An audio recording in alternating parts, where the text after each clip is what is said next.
ഇതൊന്നും വിനയിച്ചിട്ടില്ല. സുഖങ്ങളെല്ലാം പ്രാർത്ഥന, ഗുരുവിന്റെ അനുഗ്രഹം കൊണ്ട് ഈ കിട്ടിയതെല്ലാം നമ്മുടെ സമുദായത്തിനാണ്. അല്ല, എനിക്കല്ല കിട്ടിയത്, സമുദായത്തിനാണ്.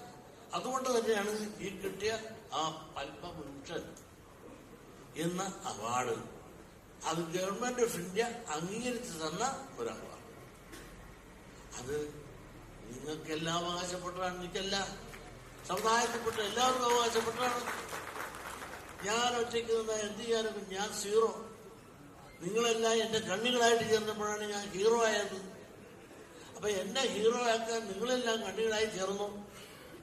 അതുകൊണ്ട് ഇത് അംഗീകരിച്ചു. അത് ഈ അംഗീകരിക്കുന്നതിന്റെ കൂട്ടായ്മയുടെ കൂട്ടായ നമ്മുടെ പ്രവർത്തനമാണ്. അത് നിങ്ങളിലേക്ക് സമർപ്പിക്കുന്നു, ഗുരുപാദങ്ങളിലേക്ക് സമർപ്പിക്കുന്നു.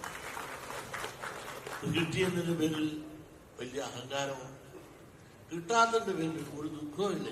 നീ ഇഷ്ടം പോലെ കിട്ടിക്കൊണ്ടിരിക്കുകയായിരുന്നില്ല തെറിക്ക്. ഇങ്ങനെ ഒരുപാട് തെറി ദിവസങ്ങൾ ആരുമായി നീ ഓണാവില്ല എന്ന് പറഞ്ഞ് ഞാൻ എന്റെ കർമ്മത്തിൽ എന്നെ ഉയർപ്പിച്ച് നിങ്ങൾ എന്നെ പേര് കസേരയിൽ ഇരിച്ചിട്ടുണ്ട്. ആ കസേരയിൽ വെള്ളം ചേർക്കാതെ നിങ്ങൾക്ക് വേണ്ടി 24 മണിക്കൂർ പ്രവർത്തിക്കുന്ന ഒരു ധർമ്മപടനായി ഞാൻ പ്രവർത്തിച്ചു. എനിക്ക് പാർലമെന്റി മോഹമില്ല. ഈ പാർലമെന്റി മോഹം വരുമ്പോഴാണ് പലരെല്ലാം നടുവളഞ്ഞു പോകുന്നത്. എനിക്ക് പാർലമെന്ററി മോഹമില്ല, ഒരു മോഹമില്ല. ഇത്രയും വയസ്സായാൽ എനിക്ക് പാർലമെന്ററി മോഹം തുടങ്ങിയാൽ അങ്ങനെ മോഹമുണ്ടെന്ന് എനിക്ക് തോന്നിയാൽ നിങ്ങൾ എന്നെ ഉടനെ എന്ത് ചെയ്യുമെന്നാണ് സ്നേഹമുണ്ട് ഊളം മാറിക്കൊണ്ട്. അതായത് സമുദായ പ്രവർത്തനത്തിൽ നിന്നാൽ